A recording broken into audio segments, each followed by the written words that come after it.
Hello, guys. Welcome to Coffee Time with Ken.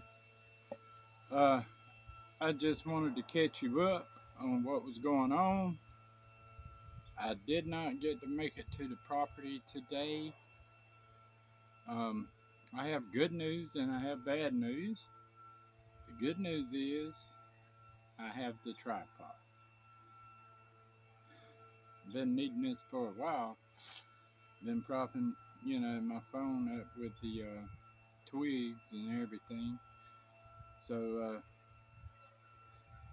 please, if you will, hit the like and the subscribe button, guys. It helps me, and leave your comments below on what you think about the video.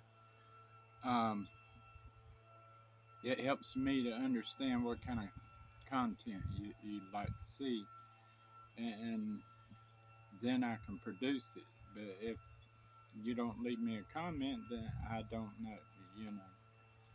But anyway, the good that was the good news. I got the tripod, and the bad news is my mom went and adopted a puppy from the dog pound, two of them, and one is very sick. I mean, I give it some worm medicine this morning, but I'm not sure if he's going to pull through because he's pooping blood. I'm hoping he will. Um, they're giving him some Ensure every hour and a half and Pedialyte to keep him from getting dehydrated. Um, if you would, send your prayers up for this little puppy. I bet the puppy ain't but 9 weeks old at the most, and he's just a little bitty fella. He's supposed to have German Shepherd and a lab mix, and I'm not sure about that either. If if you guys get a puppy from the dog pound, please immediately take him to the vet and let a real vet check him out. Do not trust the dog pound on what they say, due to the fact they will pretty much say anything just to get you to adopt the puppy. Get him or her a full physical, a clean bill of health, and this way you know what you're getting into. If you don't, man, the puppy might not live. I mean, if you don't know and then it happens, um, the puppy could die. I've had, um, I've adopted from that same dog pound probably about 3 years ago, and I lost a puppy due to the same thing. Um, Once they start bleeding in their stomach, it's stomach worms is what it is, and what they do, they go and they'll eat the lining and through the puppy's stomach, and the puppy will bleed to death, and it has belly aches. It will be whining a lot. Um, so that's why I didn't make it to the property. I think that an animal, especially a small puppy, you have to fight with them, and hopefully, everything will turn out good, and you'll have a friend for life. Um, it just breaks my heart to see that puppy in that kind of condition. I did not film it due to the fact that it was it's awful. And, you know, I wish I could do more for the puppy to keep him from,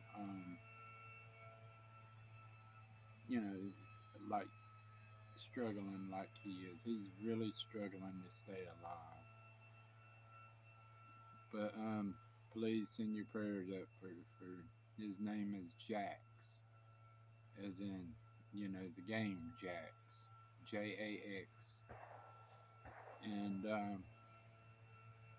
Mama picked that name due to what it means. And if you'd like to learn what it means, do your homework. Um, Also, on the property, I am starting to cut out for the cabin, you know, the property that I'm going to propose to the county to where it's going to sit. I'm not sure if this is going to fly because of the way I want it. I'm also, after I finish the cabin, I want to put a, you know, just a small greenhouse on it. And then I want a high tunnel. I want to put a high tunnel on it to extend my growing season. These are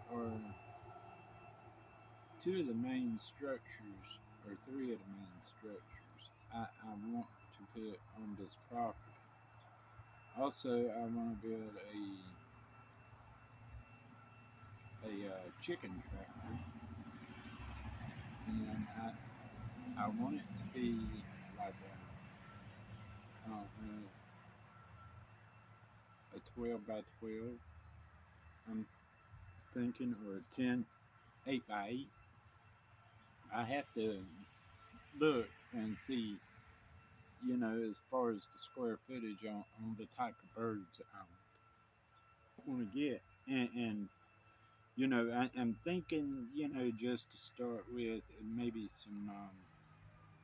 a few Rhode Island Reds to keep the weeds down and stuff like that, because they're good foragers, and they lay at least one egg a day. You sometimes two. That's what I had before. They're really good birds. They're dual birds. So when they stop laying, you can turn them into bacon hens. And I also want to get some fryers, but I don't want to get those ugly birds.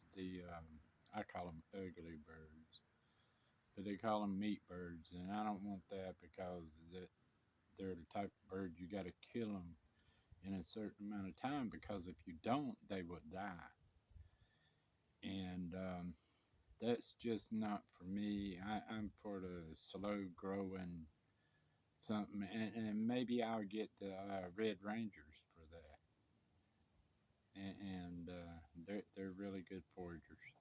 So if you get really good foragers, here's the upside to it. They're going to grow slow. It's going to be better meat. And but if you get here's the downside to it. They are slow growers. They're slower than the meat birds. I mean, they're not like turtles or nothing when they're growing. But yeah, these are the structures I want to build, and you know, as far as the my plants in my garden, I'm undecided yet whether to plant on the ground or in a raised bed. I'm leaning more toward a raised bed due to the fact of my back, and I'm getting older.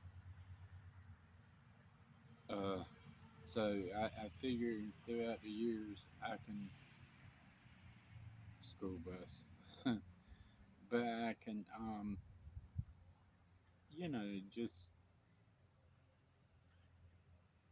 build it up to where I'll add, like another foot to each bed and have add more compost to it each time.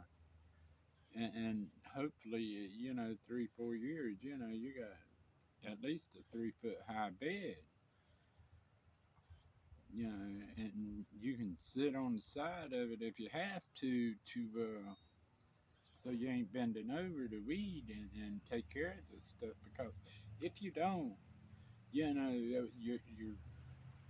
as for people getting older and their bones and all that stuff, and you start to move slower, and your bones start to hurt you a little more. You start feeling all the stuff you did back when you were young. So for you young viewers, take this to heart. Whatever you do today, you'll pay for tomorrow. Believe me. But yeah, just man, I don't know. Just keep on rocking, man. Don't let anything get in your way, and plant, and the whole thing is to be self-sustainable, and that's something that you're gonna have to figure out how to do. Now you can make your own flour and all that stuff, but that stuff takes equipment, and you know stuff like that. You can do it with hand equipment, um, but like I say, you got to take in account your age, and are you going to be able to do this when you turn 65? So you've got to take all this in account. Then you've got, as far as setting up the homestead, you got to figure out where your sun's at. That's the main thing, in the summer and in the winter.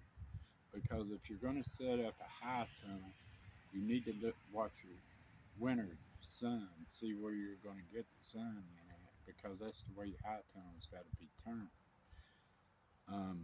As far as your cabins, your houses, whatever, I suggest you make the main room that you're going to be sitting in, like, let's say the living room. I'd put it on the south side and put your kitchen on the north side.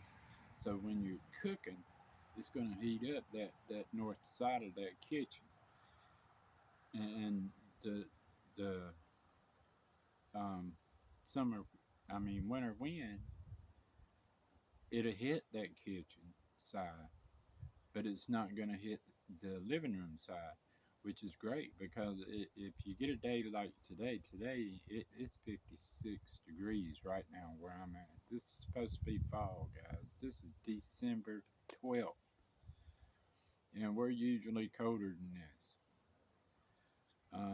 Earlier, I promise you, it probably hit 60 to 63, degrees. And I don't know what that is Celsius, guys. You'll have to figure that one out. But it's a lot of hard work, and it's a lot of planning, because you've got to set this stuff up right. Because if you don't, you'll regret it later on.